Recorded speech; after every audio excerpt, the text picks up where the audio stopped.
So now we're going to look at these different types of glucose transporters. Glucose is really important for a lot of metabolic processes to generate ATP. So these carriers are created in order to transmit the glucose into the system of choice, right? And so there's 5 main glucose transporters that's really important to understand. So the first one is GLUT1.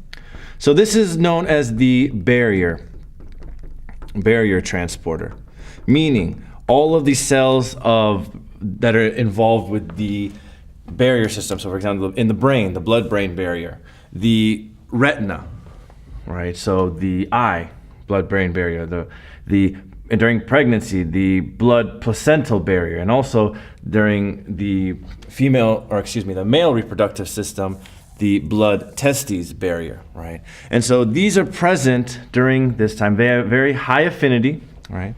So very high affinity glucose transporters. And another specific cell type that has a high prevalence of these is red blood cells. So it's all of the red blood cells and all of the barrier tissue that have this high abundance of these GLUT1 high affinity glucose transporters. Number 2, GLUT2. This region is majority of the cases involved with certain regions of the liver, the pancreas, the intestinal cells. And the uniqueness about these is this is a very high capacity transporter, glucose transporter. However, it's a very low affinity, right? So what does affinity mean? The rate in which the actual molecule is attracted to that location or to that receptor. All right. Number 3, GLUT3, high prevalence of this in the central nervous system. Okay, so this is basically the nervous system glucose transporter, right? And this again also has a very high affinity glucose transporter, right?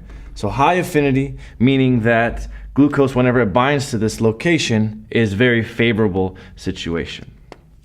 All right, and when we look at the next transporter, GLUT4, this is present in our adipose tissue, our muscular tissue, right, and even also our liver. So this again is another form of very high affinity glucose transporter, right? High affinity, just like here, right? And the presence of this glucose transporter is in, like I said, the muscle, the fats, the adipose tissue, and the liver.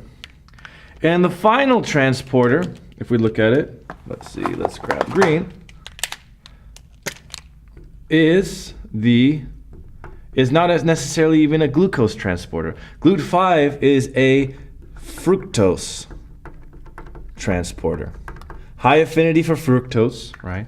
And the reason why it's important is, we don't have all these glucose molecules are all these hexose molecules, but there is different form of metabolites that are used to metabolize into the glycolysis, right? And so fructose is another metabolite that we get from fruits, right? Or for those of you that have sucrose, any kind of table sugar, right? There is one of the metabolic byproducts after the breakdown of sucrose into glucose is the other is fructose.